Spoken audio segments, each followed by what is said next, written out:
नमस्कार दोस्तों, मैं विजय सिंह सेंगर त्रिवेणी करियर क्लासेस के यूट्यूब चैनल पर आप सभी का स्वागत करता हूं। उम्मीद है आप लोग स्वस्थ होंगे और आपकी जो तैयारी जिस चीज़ की भी आप लोग तैयारी कर रहे हैं वो भी बेहतर स्तर पर चल रही होगी। हम लोगों ने ज्योग्राफी का सिलेबस समझा था लास्ट वीडियो में कि ज्योग्राफी को किस तरीके से पढ़ना है और कैसे कैसे हम टॉपिक्स को कवर करने वाले हैं। वो सारी चीज़ें हमने लास्ट वीडियो में कर रखी थी। आज हम लोग ज्योग्राफी का एक पहला टॉपिक शुरू करने वाले हैं और उस टॉपिक का नाम है मोशन ऑफ द अर्थ, पृथ्वी की गतियां। और इस टॉपिक को कंप्लीट करने के बाद निश्चित तौर पर इससे जो क्वेश्चंस हैं वो वनडे एग्जाम्स में और प्लस मेंस में क्वेश्चंस कई बार पूछे गए हैं। तो क्या इस टॉपिक में चीजें रहेंगी, हम लोग इसको पढ़ते हैं। सबसे पहले हमारी जो पृथ्वी है वो सोलर सिस्टम का एक ग्रह है और सोलर सिस्टम में जितने भी प्लैनेट्स हैं हर प्लैनेट्स के अपने आप में दो मोशंस होते हैं, जिसमें से अर्थ अपना एक प्लैनेट है जिसमें हम रह रहे हैं, उसकी भी दो गतियां होती हैं। एक जिसमें पृथ्वी अपनी एक्सिस पर रोटेट होती है और दूसरा जो पृथ्वी अपने सूर्य के चारों ओर लगातार परिक्रमा करती है, जो एक चक्कर लगाती है। और इसी आधार पर जो पृथ्वी है उसकी दो गतियां हैं, पहली rotation and second is revolution. Rotation को हम लोग बोलते हैं घूर्णन गति और रिवॉल्यूशन जिसे कहा जाता है परिक्रमण गति। पृथ्वी अपनी एक्सिस पर जब रोटेट करती है तो ये रोटेशन उसका वेस्ट टू ईस्ट डायरेक्शन में होता है और वेस्ट टू ईस्ट डायरेक्शन में पृथ्वी अपनी अक्ष पर लगातार रोटेट होती है। और चूंकि हर सोलर सिस्टम में जितने प्लैनेट्स हैं सारे के सारे अपने सन के ग्रेविटेशनल फोर्स से बंधे हुए हैं, तो पृथ्वी चूंकि सोलर सिस्टम का एक प्लैनेट है तो वो एक सन के अराउंड भी लगातार मूवमेंट करती है और वो कहलाता है आपका रिवॉल्यूशन। तो शुरुआत करें सबसे पहले रोटेशन से। तो जो रोटेशन है घूर्णन गति है, तो जो हमारी पृथ्वी जब अपनी एक्सिस पर रोटेट करती है तो एक फिक्स टाइम में पूरा एक कंप्लीट सर्कल करती है, कंप्लीट एक चक्कर पूरा होता है उसका, और वो जो टाइम है वो है 23 आवर 56 मिनट, जिसको हम लोग शॉर्ट फॉर्म में कह देते हैं 24 आवर। और 24 घंटे में हमारी पृथ्वी अपनी एक्सिस पर वेस्ट टू ईस्ट डायरेक्शन में लगातार रोटेट कर रही है। मतलब सिंपल सा ये है कि अगर आप सामने अगर ग्लोब में अगर आपकी पोजीशन यहाँ है तो आप अपनी इस पोजीशन में वापस 24 आवर्स में आप वापस उसी पोजीशन पर आने वाले हो। इस गति से होता ये है कि चूंकि 24 घंटे में ये पूरा एक कंप्लीट सर्कल होता है तो इससे हमारी अर्थ पर कंप्लीट होते हैं दिन और रात। और चूंकि दिन और रात पृथ्वी की रोटेशन से हो रहा है तो इसीलिए इसका एक नाम और हो जाता है दैनिक गति।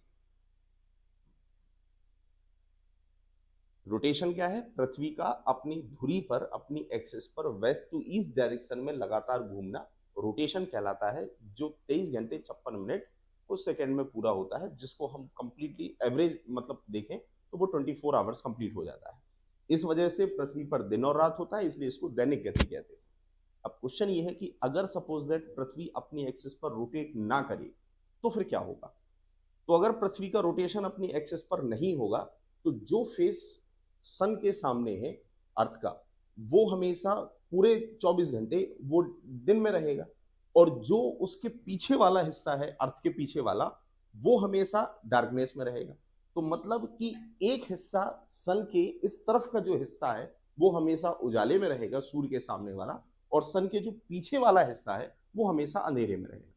और इस वजह से हमारे यहाँ दिन और रात शायद फिर कभी ना हो पाते। तो इसीलिए इस घूर्णन गति से कम इस घूर्णन गति से हमारी अर्थ पर दिन और रात हो पाते। दूसरा दूसरा है रिवॉल्यूशन, परिक्रमण गति। तो रिवॉल्यूशन क्या है? जो सन है उसके अराउंड मूवमेंट करना। तो जो अर्थ जब सन के अराउंड मूवमेंट करती है तो इसका भी एक फिक्स्ड पाथ है, एक निश्चित मार्ग है जिस पर हमारी पृथ्वी अपनी एक्सिस सूर्य के चारों ओर लगातार मूवमेंट कर रही है, और इस पाथ को बोला जाता है इलिप्टिकल पाथ। मतलब ये पृथ्वी सूर्य के चारों ओर एक दीर्घ वृत्ताकार कक्ष में घूमती है, परिक्रमा करती है। मतलब एक सर्कल फॉर्म नहीं है। सर्कल फॉर्म होता तो वो जिस डायरेक्शन में जैसे चल रहा है वो उसी में रहता है, लेकिन ये एक पथ एक ऐसा है जिसमें अर्थ एक बार सूर्य के बहुत पास आ जाती है और एक बार वह सूर्य के बहुत दूर होती है। अच्छा, उससे पहले एक और जानो, जब रिवॉल्यूशन जब पूरा चलता है तो पृथ्वी जब एक जगह से वापस सूर्य के चारों ओर जब लगातार घूमती है तो इसमें जो टाइम लगता है तो वो टाइम लगता है 365 डेज एंड 6 घंटे अप्रोक्सीमेट, क्योंकि एग्जैक्ट है 5 घंटे 48 मिनट 46 सेकेंड, बट लगभग लगभग हम उसको 6 घंटों में कन्वर्ट कर देते। तो हमारी पृथ्वी सूर्य के चारों ओर एक चक्कर लगाती है 365 दिन और 6 घंटे में, जिसको कैलेंडर में केवल 365 डेज लिखा जाता है, 6 घंटे काउंट नहीं होते। और इस वजह से चूंकि ईयर चेंज होता है तो इसलिए इसको वार्षिक गति कहते हैं। रोटेशन दैनिक गति था, इससे वर्ष चेंज हो रहा है तो ये कहलाती है वार्षिक गति। तो फिर क्या 6 घंटों को हम इग्नोर करते हैं? तो फिर ये 6 घंटे आपके व्यर्थ नहीं जाते, ये हर साल काउंट होते रहते हैं। और जैसे ही 4 साल बाद ये 6 घंटे 4 साल में ये ऐड होंगे 6 6 करके, तो अगले 4 साल बाद ये बन जाते हैं 24 आवर्स। और 24 आवर्स पूरा होने पर इसमें एक दिन प्लस हो जाता है और उस साल हमारे कैलेंडर में दिन होते हैं 366, ये आप सभी लोग जानते हैं। और वो फरवरी का जो एक दिन एक्स्ट्रा होता है तो 28 की जगह उस साल 29वां मतलब 29 तारीख फरवरी में होती है, जिसे हम लोग लीप ईयर बोलते हैं, बचपने से अभी तक पढ़ते चले आ रहे हैं। वो लीप ईयर क्यों आ रही है, वो उसका कारण ये है क्योंकि पृथ्वी सूर्य के चारों ओर 365 दिन और 6 घंटे में पूरा करती है। इस वजह से वो 6 घंटे अगले 4 साल में काउंट होकर लीप ईयर के रूप में सामने आते हैं।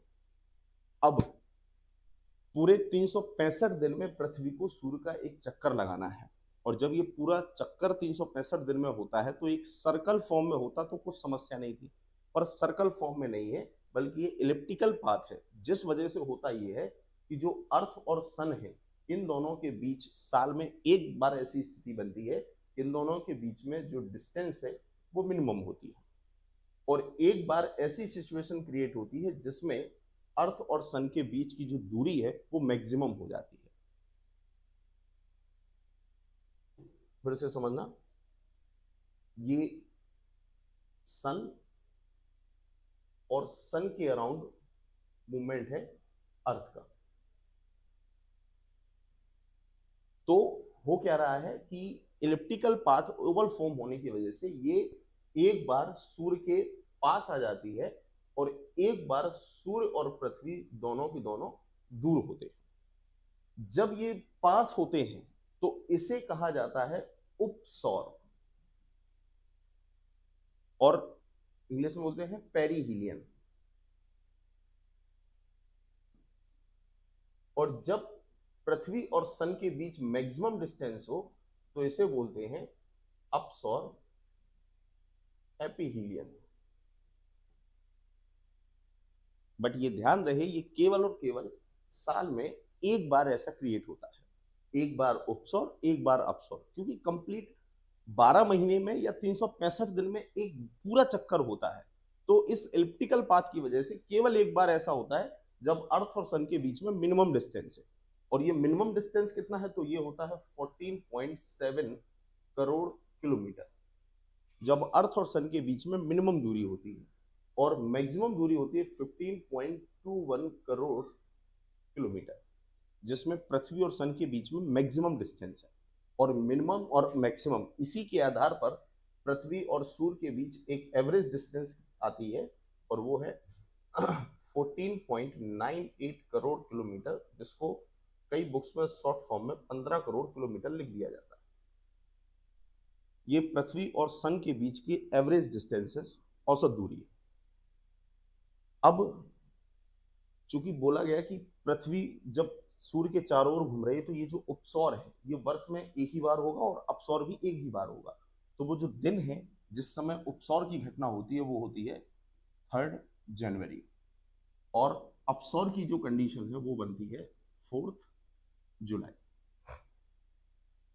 उम्मीद है इतनी बातें आप लोगों को समझ आई हैं। अर्थ जो कि एक सोलर सिस्टम का एक प्लेनेट है, हर एक ग्रह की अपनी दो गतियां होती हैं, एक रोटेशन, दूसरा रिवॉल्यूशन। जब कोई प्लेनेट अपनी एक्सिस पर रोटेट करे, क्योंकि पृथ्वी हमारी जब अपनी एक्सिस पर धुरी पर लगातार घूमती है तो वो कहलाता है रोटेशन, और जब वो सन के अराउंड मूवमेंट करती है तो वो कहलाता है रिवॉल्यूशन।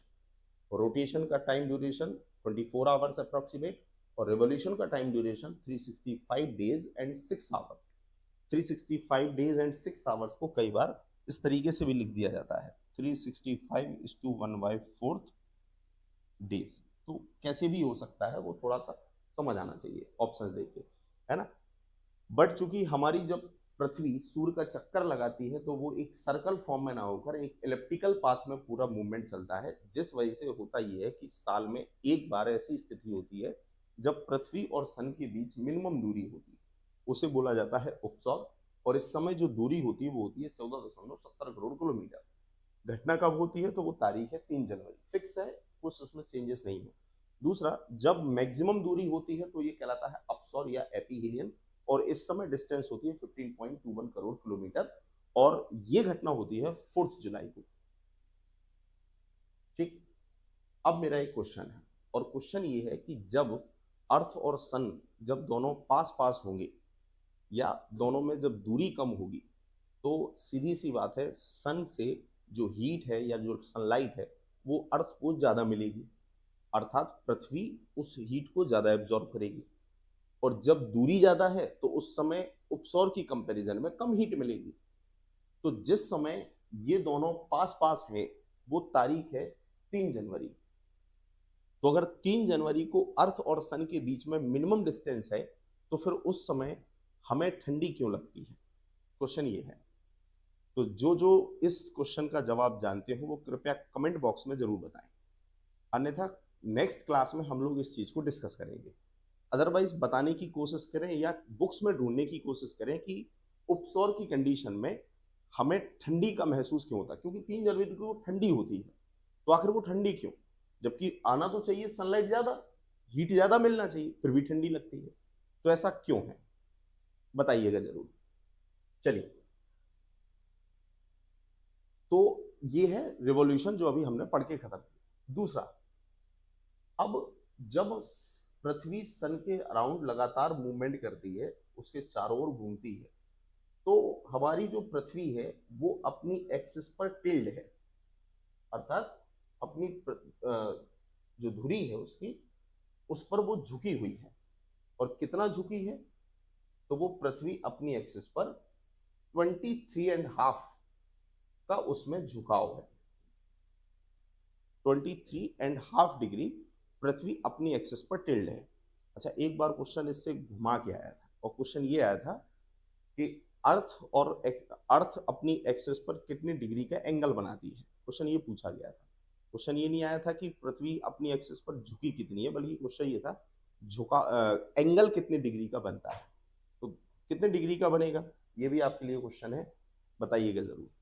तो पृथ्वी अपनी एक्सिस पर जो झुका हुआ है, इस वजह से हम होता ये है कि जो अर्थ है उसमें हमेशा सीजन बदलते रहते हैं, क्योंकि अगर पृथ्वी अपनी एक्सिस पर झुकी ना हो तो फिर ये क्या होगा कि जो सामने सन के सामने वाला जो हिस्सा है वहां हमेशा परमानेंट गर्मी रहेगी, और जो सन के ऊपर या नीचे वाला हिस्सा है वहां कंपैरिजन वाइज कम गर्मी रहेगी।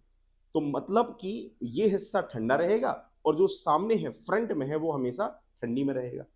पर हम ये देखते हैं कि हमारे यहाँ पर साल में कुछ दिन ऐसे आते हैं जिसमें हम लोग ठंडी महसूस करते हैं, कुछ दिन ऐसे होते हैं जिसमें हमें गर्मी भी लगती है, कुछ ऐसे हैं जो गर्मी और सर्दी के बीच का भी मौसम हो जाता है। तो आखिर ये क्यों है, क्योंकि अगर हम लगातार मूवमेंट सन के चारों ओर घूम रहे हैं तो फिर जो सामने है वहां ज्यादा गर्मी होना चाहिए, जो जहां ऊपर या नीचे है वहां कम गर्मी होना चाहिए। तो सीजन चेंज क्यों हो रहा है, तो सीजन चेंज होने का कारण है कि जो हमारी पृथ्वी है वो अपनी एक्सिस पर झुकाव होने की वजह से एक बार ऐसा समय आता है कि जब सनलाइट ऊपर वाले हिस्से में पड़ती है या नॉर्दर्न हेमिस्फीयर में पड़ता है, और एक बार ऐसी स्थिति होती है जब इस समय सदर्न हेमिस्फीयर में उसका टेम्परेचर हाई रहता है। कैसे, देखो,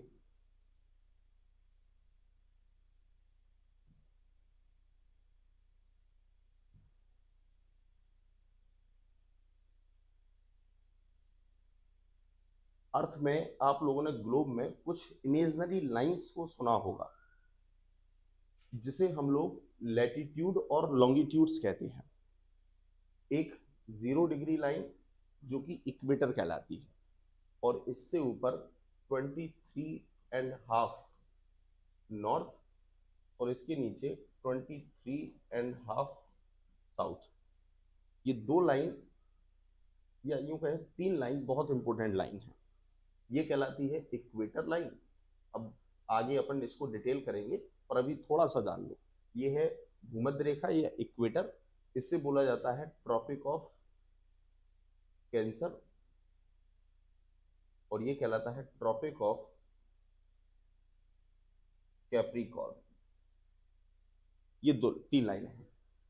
ये 3 लाइन क्यों इनका इंपॉर्टेंस है, तो वो ये कि चूंकि पृथ्वी अपनी एक्सिस पर 23.5 टिल्ड होने की वजह से होता ये है कि जो सन का डायरेक्ट 90 डिग्री का एंगल है वो 23.5 नॉर्थ से 23.5 साउथ के बीच रहता है।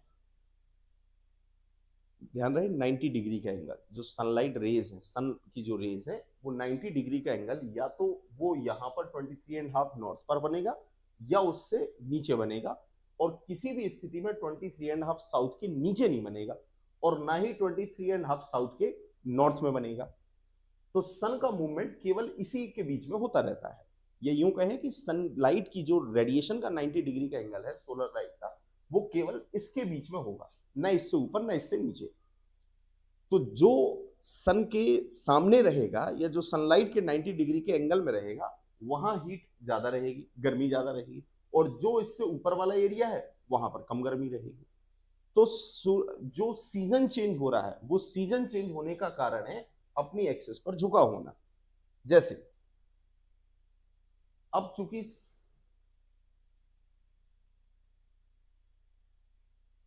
ये सन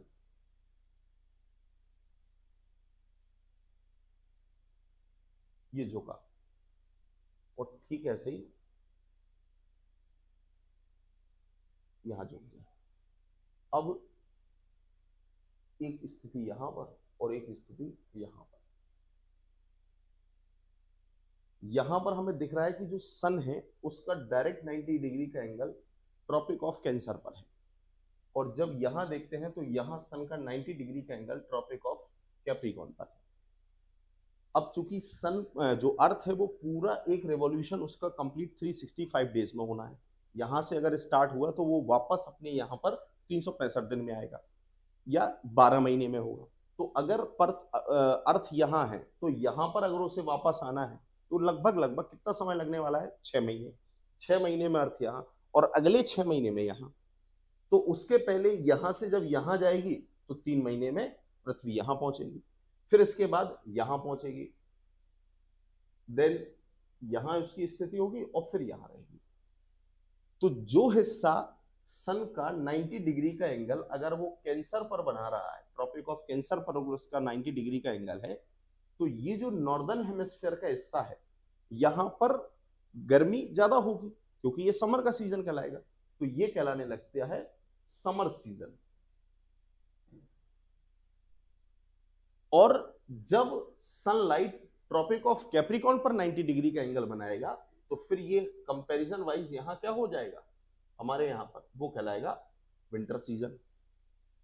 तो एक तरफ जब सन का 90 डिग्री का एंगल ट्रॉपिक ऑफ कैंसर पर है तो वो समर सीजन है, और जब ट्रॉपिक ऑफ कैप्रिकॉर्न पर हो जाता तो वो कहलाने लगता है winter season. Tropic of cancer से जब वो आगे आएगा समय, जब 23.5 से वापस जाएगा तो सन अब झुकी नहीं रहेगी, वो हल्की सी सीधी होना स्टार्ट होगी, और एक समय ऐसा आएगा कि जब वो सन बिल्कुल सेंटर में होगी और सनलाइट बिल्कुल बीच में पड़ेगा, अर्थात इक्वेटर पर पड़ेगा। तो ये कब होता है, ये क्या कहलाएगा।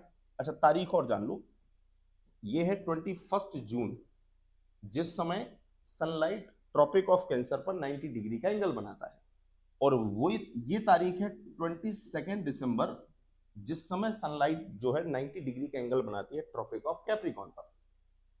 तो 21 जून के बाद जब अर्थ आगे आती है तो यहां पर उसकी सिचुएशन हो जाती है 23 सितंबर, और 23 सितंबर को सनलाइट पड़ता है डायरेक्ट 0 डिग्री लाइन पर। 23 सितंबर के बाद सन की जो लोकेशन है वो सदर्न हेमिस्फीयर शिफ्ट होती है और फिर वो सदर्न हेमिस्फीयर में 23.5 साउथ में वो पड़ता है कब? 22 दिसंबर को। और 22 दिसंबर के बाद वापस मूवमेंट अब ऊपर की ओर होने लगता है और वो फिर स्टार्ट यहां पर आता है 21 मार्च।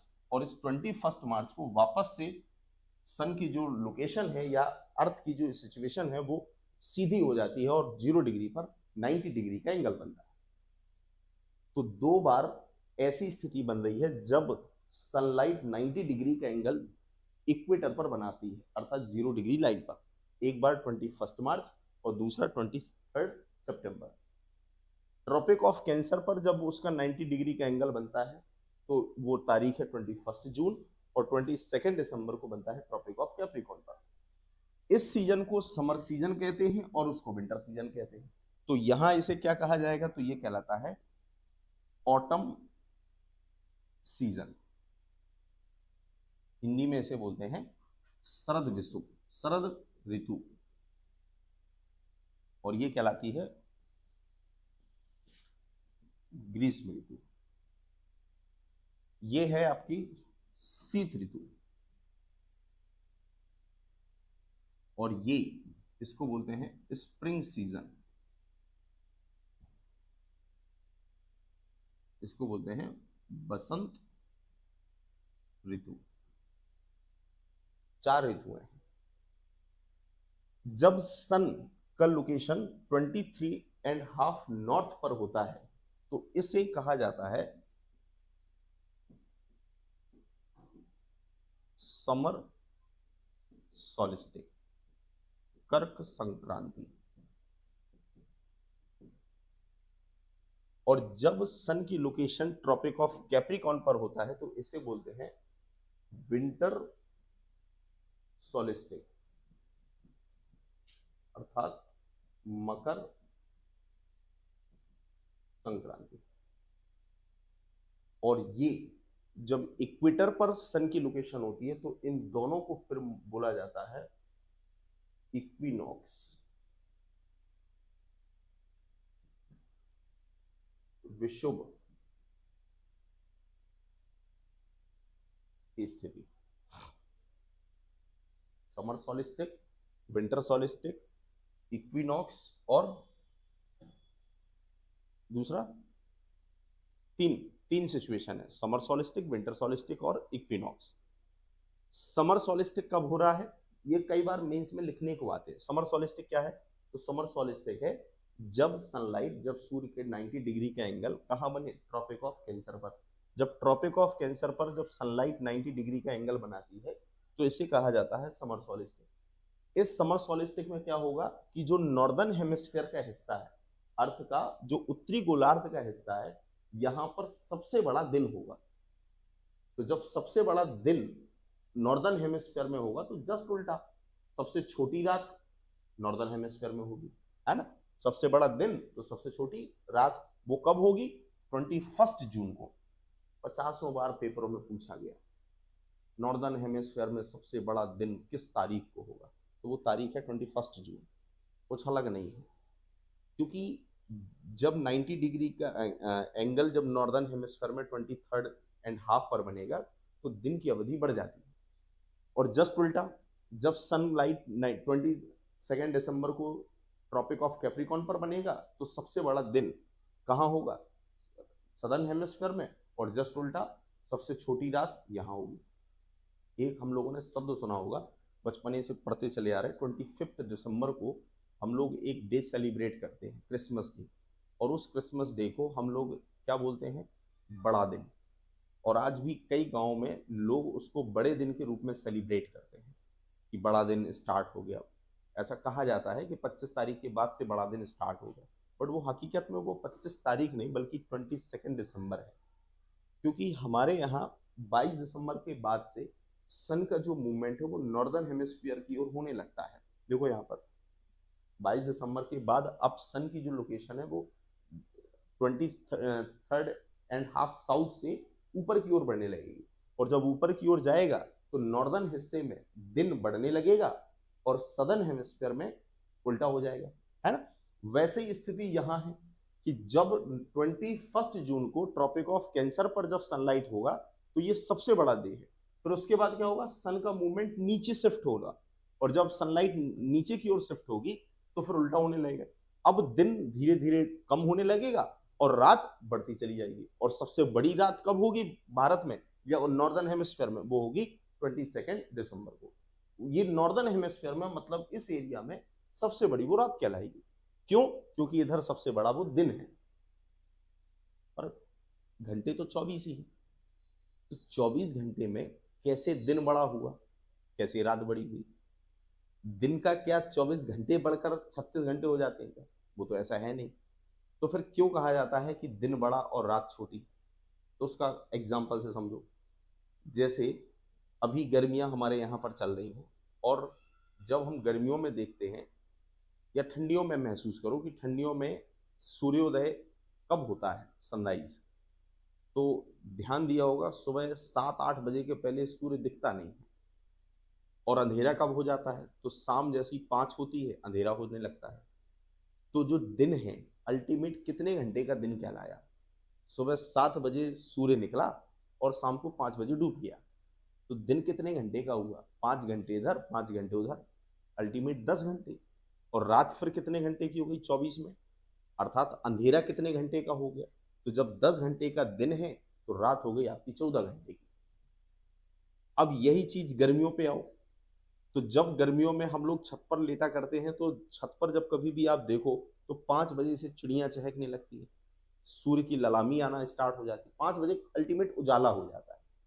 और जब सूर्य अस्त होता है तो वो बज जाता है शाम को 7।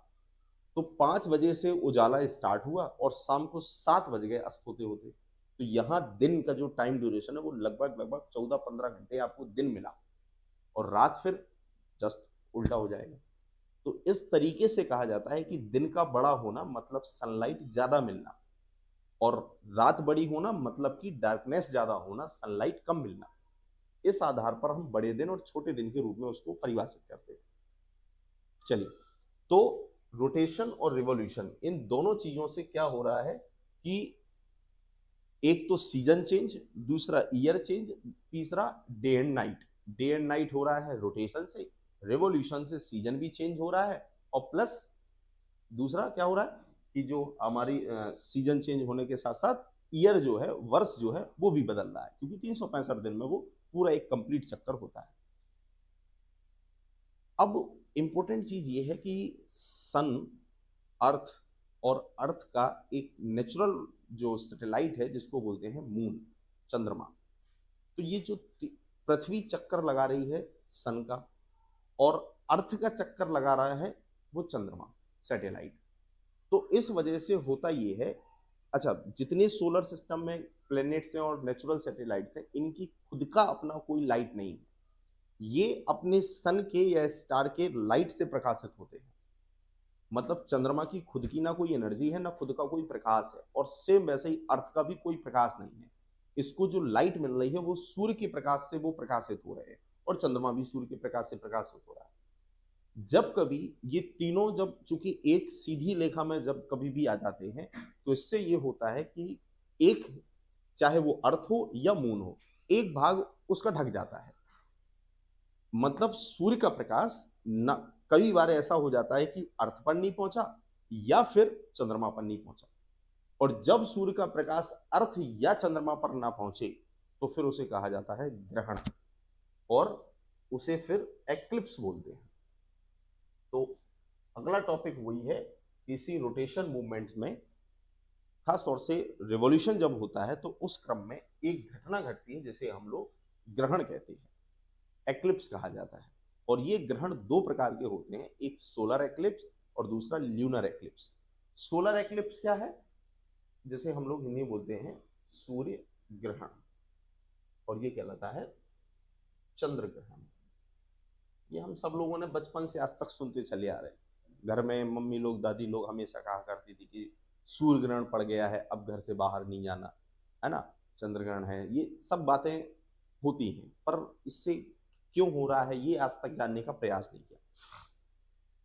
ग्रहण कब हो रहा है? तो जब मैंने बोला सन, अर्थ और मून जब तीनों एक सीधी रेखा में हो जाए।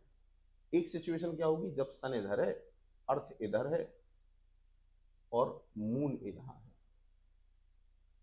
पर साहब एक कंडीशन ये भी हो सकती है कि सन यहां है, मून ये है और अर्थ ये है। मतलब ये कि जो सूर्य का प्रकाश है वो अर्थ पर भी है और चंद्रमा पर भी है। जब चंद्रमा यहां होगा तो सनलाइट चंद्रमा पर पड़ेगा, सो हमें चंदा मामा दिख जाएंगे। और जब कभी भी इस सन अर्थ की वजह से सनलाइट जब मून मून पर ना पड़े तो मून पर ग्रहण लगा, जिसको बोला गया चंद्रग्रहण। और जब मून की वजह से सन का प्रकाश अर्थ पर ना पहुंचे तो फिर इसे नाम दिया गया चंद्रग्रहण। चंद्रग्रहण और सूर्य ग्रहण दो स्थितियां हैं। सूर्य ग्रहण क्या कहला रहा है? जब चंद्रमा की वजह से पृथ्वी का कुछ भाग छाया में आ जाए, है ना, उस सनलाइट जब इस अर्थ पर ना पड़े, किसकी वजह से? चंद्रमा की वजह से, तो वो कहलाया सोलर एक्लिप्स। और जब अर्थ की वजह से सनलाइट चंद्रमा पर ना पड़े और चंद्रमा ढक जाए तो वो कहलाएगा ल्यूनर एक्लिप्स। ठीक, इसको आसान देख लो। देखो इस प्रकार से ये घटना घटती है। सनलाइट है, सूर्य की आ रही है, और चूंकि ये यहां पर क्या है? ये मून है, और मून की आ जाने से अर्थ का ये वाला हिस्सा ढक गया, है ना, यहां पर सनलाइट नहीं जा पा रहा है, तो ये क्या कहलाया? Solar eclipse. अब इस सूर्य ग्रहण में कहा जाता था कि घर से बाहर ना निकला जाए, क्योंकि सन से कई सारी अल्ट्रावायलेट रेस आती हैं, परावैंगनी किरणें आती हैं। और चूंकि जब कभी भी ग्रहण पड़ता है और अगर हम उस ग्रहण के समय अगर हम बाहर निकल आए तो उस समय होता यह है कि जब वो अल्ट्रावायलेट रेस हमारी स्किन पर या आंखों की रेटिना पर जब वो पड़ती है तो हमारे शरीर में हार्मफुल होती है। स्किन कैंसर वगैरह, आंखें जाना वगैरह, ये तमाम सारे ऐसे रोग हो सकते हैं। इसलिए घर से बाहर निकलने से हमेशा शुरू से रोका जाता रहा है। ये सिचुएशन, ये जो हो रहा है, ग्रहण की स्थिति ये जो पड़ रही है, एक ही कंडीशन है कि जो सूर्य ग्रहण है वो केवल आपकी एक कंडीशन को होगी, वो होगी अमावस्या को, न्यू मून के समय, केवल अमावस्या, इसके अलावा कभी नहीं हो सकता। ल्यूनर एक्लिप्स क्या है? तो ल्यूनर एक्लिप्स है ये जो सन है इसका सनलाइट प्रकाश जो है वो चंद्रमा पर ना पहुंचे और चंद्रमा पृथ्वी की वजह से ढक जाए, अंधेरे में आ जाए, तो ये क्या कहलाता है? Lunar eclipse. और इसको बोलते हैं चंद्रग्रहण। चंद्रग्रहण भी केवल एक ही परिस्थिति में या एक ही दिन हो सकता है, और वो कहलाएगा पूर्णिमा या फुल मून पे। तो अमावस्या के दिन होता है सूर्य ग्रहण और पूर्णिमा के दिन होता है चंद्रग्रहण। पर हर महीने पूर्णिमा भी आती है और हर महीने अमावस्या भी आती है। तो क्या हर महीने की पूर्णिमा और अमावस्या को सूर्यग्रहण चंद्रग्रहण होते हैं? तो जवाब है नहीं होता। अब इसका कारण क्या है? तो इसका कारण सिंपल सा ये है कि अगर चंद्रमा इस अर्थ के ऐसे चक्कर लगाता तब तो सिंपल सा था कि सन यहां है, अर्थ ये है और चंद्रमा भी ऐसे चक्कर लगा रहा है, तो एक बार वो हमेशा सामने आता सन के और एक बार हमेशा पीछे जाता, तो हर महीने की पूर्णिमा और अमावस्या को ग्रहण होना स्वाभाविक था। पर चूंकि चंद्रमा का जो रिवॉल्यूशन है अर्थ के रिस्पेक्ट में वो इस तरीके से है, एक बार ऐसे, फिर ऐसे, फिर ऐसे, चूंकि हमारा चंद्रमा अपनी एक्सिस पर 5 डिग्री टिल्ड है, झुका हुआ है, तो इस वजह से वो अपनी एक्सिस पर एक फिक्स डायरेक्शन में उसका रोटेशन रिवॉल्यूशन नहीं होता। वो क्या होता है कि ऐसे एक बार ऐसे गया, लेकिन फिर पृथ्वी भी चूंकि आगे खिसक रही है, रिवॉल्यूशन उसका भी हो रहा है, और दूसरी बार उसके एक्सिस पर टिल्ड होने की वजह से उसका अब मूवमेंट दूसरे पाथ पर हो गया, वो बदल गया, एक निश्चित नहीं, वो बदलता रहता है, और इस वजह से हर महीने की पूर्णिमा और अमावस्या को ग्रहण नहीं होता। तो क्वेश्चन कई बार ये पूछा जाता है कि एक कैलेंडर में मैक्सिमम ग्रहण कितने हो सकते हैं, अधिकतम कितने ग्रहण पड़ सकते हैं, तो उसका जवाब है 7। ये बस एक लाइन में याद रखना। और ये 7 में सूर्य ग्रहण और चंद्र ग्रहण दोनों काउंट होते हैं, पर इनकी अधिकतम संख्या 7 होती है जो सूर्य ग्रहण चंद्र ग्रहण के एक कैलेंडर में हो सकती है। ठीक, यहां तक क्लियर हुआ? तो रोटेशन और रिवॉल्यूशन इस होता क्या है ये जाना, और इस रोटेशन और रिवॉल्यूशन की वजह से हमारी अर्थ पर एक घटना घटती है, एक जिसको बोलते हैं सूर्य ग्रहण और चंद्र ग्रहण। अच्छा, सूर्य ग्रहण और चंद्र ग्रहण भी दो प्रकार से होता है, एक आंशिक सूर्य ग्रहण होता है, एक पूर्ण सूर्य ग्रहण होता है, एक आंशिक चंद्र ग्रहण होता है, एक पूर्ण चंद्र ग्रहण होता है। मतलब कि एक टोटल एक्लिप्स जो है ये दो प्रकार से होता है, चाहे वो आपका कोई सा भी एक्लिप्स हो। एक हो जाता है टोटल एक्लिप्स, एक होता है पार्शियल एक्लिप्स।